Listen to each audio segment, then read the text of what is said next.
별똥별 전설. 옛날에 어느 깊은 산골 마을에 책을 좋아하는 철우가 살았어요.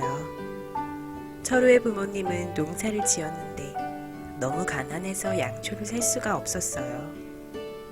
철우는 낮에는 부모님을 돕고 저녁에는 해가 떨어지기 전에 아궁이 근처에 앉아서 책을 읽었어요. 아궁이의 불빛으로 책을 읽을 수 있기 때문이에요. 그런데 날씨가 따뜻해지자 철우의 부모님은 밥을 지을 때 말고는 아궁이에 불을 떼지 않았어요. 나무를 아껴야 하기 때문이에요. 철우는 부모님께 양초를 사달라고 졸랐어요. 양초가 있어야 밤에도 책을 읽을 수 있어요. 전 책을 읽고 싶어요. 철우의 아버지는 책을 좋아하는 아들의 소원을 들어주고 싶었어요. 그래서 양초가 없어도 밤에 책을 읽을 수 있는 방법을 알려주었어요. 철우야, 양초는 너무 비싸서 사줄 수가 없구나. 하지만 양초가 없어도 반딧불을 모으면 책을 볼 수가 있단다. 반딧불이요?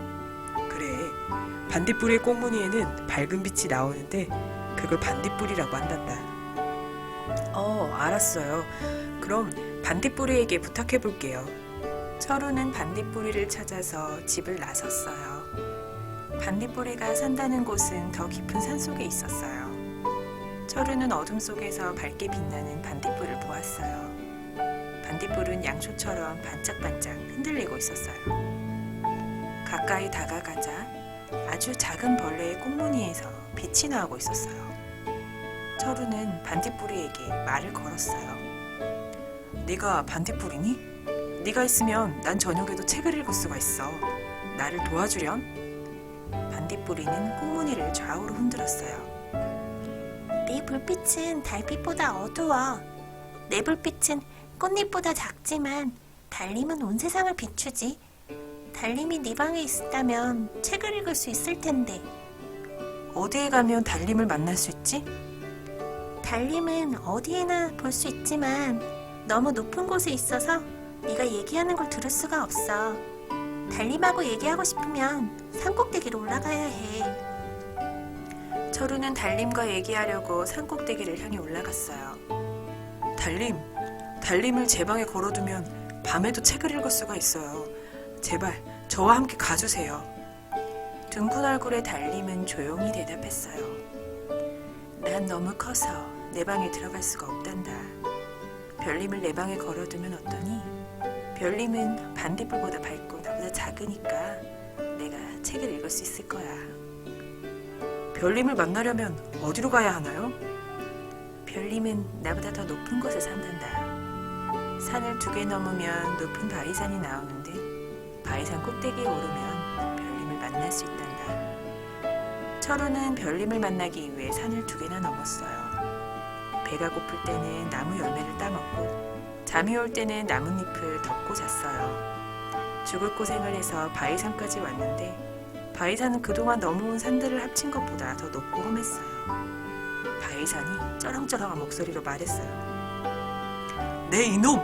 넌 누군데 나를 밟고 가겠다는 것이냐? 지금까지 내 위에 올라가서 살아서 돌아간 인간은 단 한 명도 없다. 철우는 겁이 났지만 용기를 내서 대답했어요. 바위산아, 나는 저 산 너머에 사는 철우란다. 나는 밤에 책을 읽고 싶지만 집이 가난해서 양초를 살 돈도 없단다. 내 머리 꼭대기 위에 올라가서 별님을 만나게 해다오. 난 별님을 내 방 벽에 걸어놓고 책을 읽고 싶다. 바위산이 껄껄 웃으며 말했어요. 거참 당돌한 꼬마로다. 좋다. 나를 밟고 올라가 별님을 만나거라.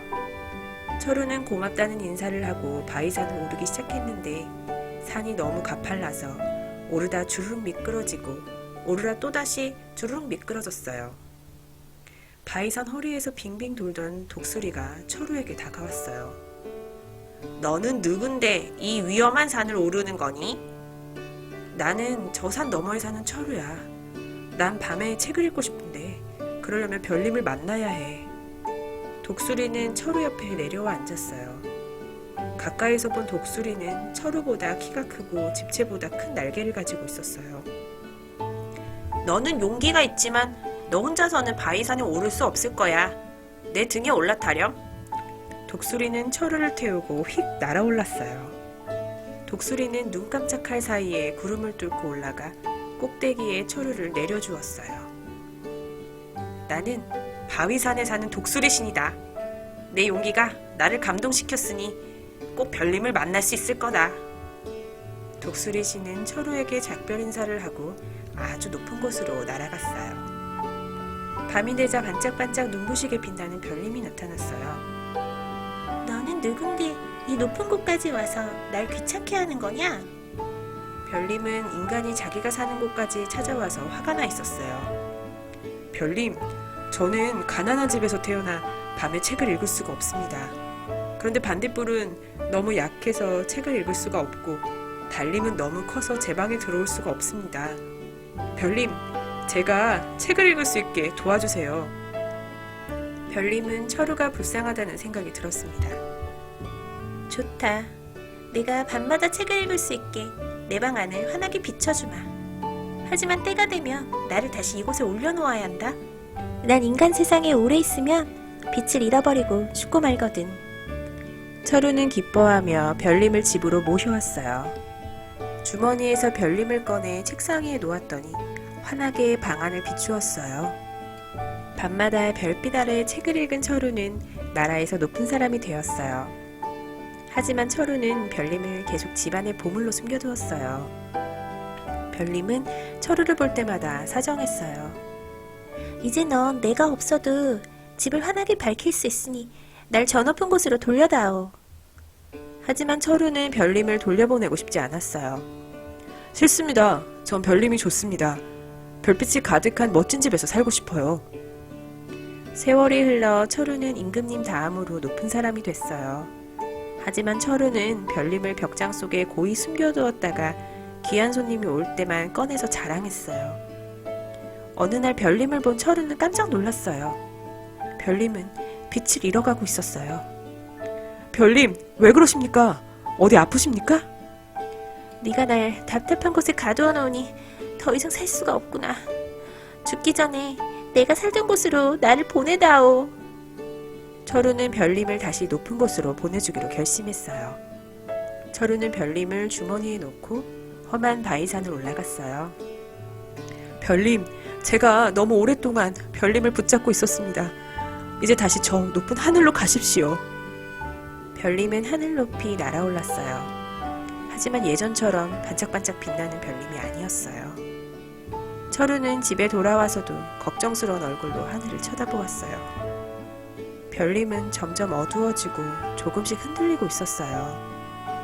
철우 역시 나이가 들어 병이 들어 자리에 눕게 되었어요.